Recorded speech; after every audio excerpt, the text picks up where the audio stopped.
About to defend George Santos. Hold on. About your supposed demonstration of, Republican Democrat partisan bias in the media. I don't think it's Republican Democrat. I mean, we just had Mitch McConnell out for many weeks and nobody really knows why. Like, the claim was that he fell, was a very, very long recovery from the fall. Nobody said a word. I didn't even say a word. I was like, did he have a stroke or like I didn't know. And it just seemed untoward. Although I have been hearing, so he came back. I won't read it word for word, but I just got a note.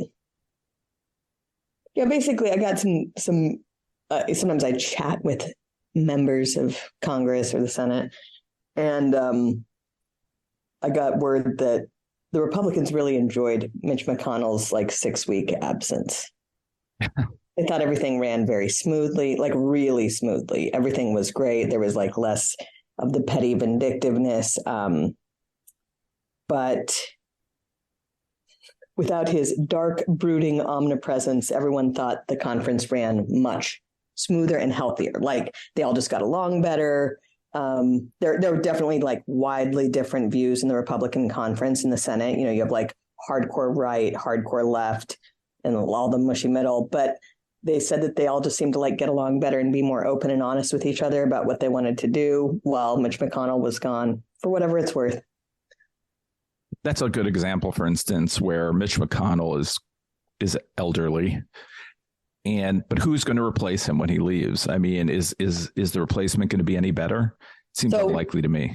Actually, but let's have a chat about it. So I've been thinking about this a lot. I don't know why I felt this way, because in November, when he won his 11th term as leader of the conference, there was something about it where you were like, oh, this guy's on his way out. I mean, they'd had a bad they'd had just a bad few years. They didn't exactly have stellar years during the Trump era. They seemed to be more fighting the Republican president than working with him to get as much accomplished as possible.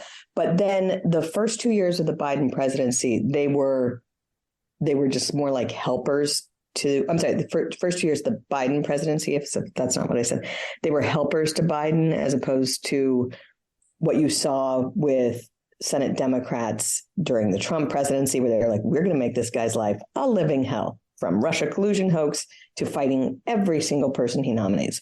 Republicans were sort of limp and weak in how they fought him. They had no coherent message going into the election. Mitch McConnell famously said that they would have no message. They didn't think they needed one. They thought that Biden being awful was sufficient to reclaim the majority. And then, in addition to not having a message or reason for people to vote for Republicans, Mitch McConnell also said that Republican voters were the worst people in the world and that they were nominating bad people. And just it was a mess. But after the election, he wins yet again as leader. But I don't remember how many people voted against him. It was 10 or 12 or something like that. It's actually not nothing to have that level of unrest in, less, it's 1/5 of the conference.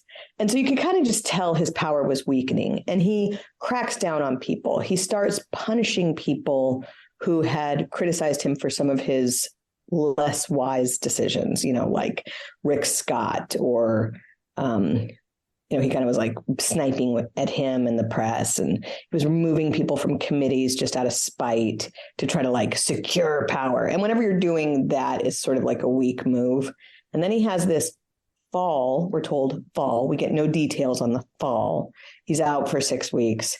I think he's probably on his way out. Maybe not today, maybe not this year, but I would say this might be his last run as leader. So then you see who's been jockeying, and you're right that the 3 big names who've been jockeying for it are just like him: Barrasso, Cornyn, and Thune, particularly with the last 2. They're just not, it's would you like Mitch McConnell, but with less charm and less skill? It's not great ideas there. But if I were the Republicans, I would pick someone who's kind of in between that class of Republican and the more exciting new Republicans, someone who can work with both and think about how to execute on the Republican voters' desires. I think there are people. I would love to hear an example of an exciting Republican in the Senate that you think would be good at this job. Well, let me just quickly say No. Yeah, okay. Hold on. I was saying someone who can work with both the base and the squishes. That's what I'm saying. I think it's good to have a charismatic leader in the Senate, but it's more important to have someone who's effective in dealing with the parliamentary, process and all that stuff, right? It's important to have someone who thinks long term, comes, can, I don't know. There are many skills you need to be a Senate leader more than charisma, right? So we've been existing dealing without charisma for a long time now. Long time. And really, in a perfect world, you wouldn't need the top Republican in the Senate to have any charisma at all. But given the hostile media environment, I do think it's important that your leaders are able to articulate a compelling message to voters and that they're able to engage with the media. The only time Mitch McConnell engages with the media is when he's like working with them against his Republican foes. That's not really appropriate. So I think someone who has basic media skills that Mitch McConnell doesn't have is important. That's not like in any way the most important. You need someone who understands how to play Senate ball on a wide range of issues, how to be ruthless, but like effective. And so I don't know exactly.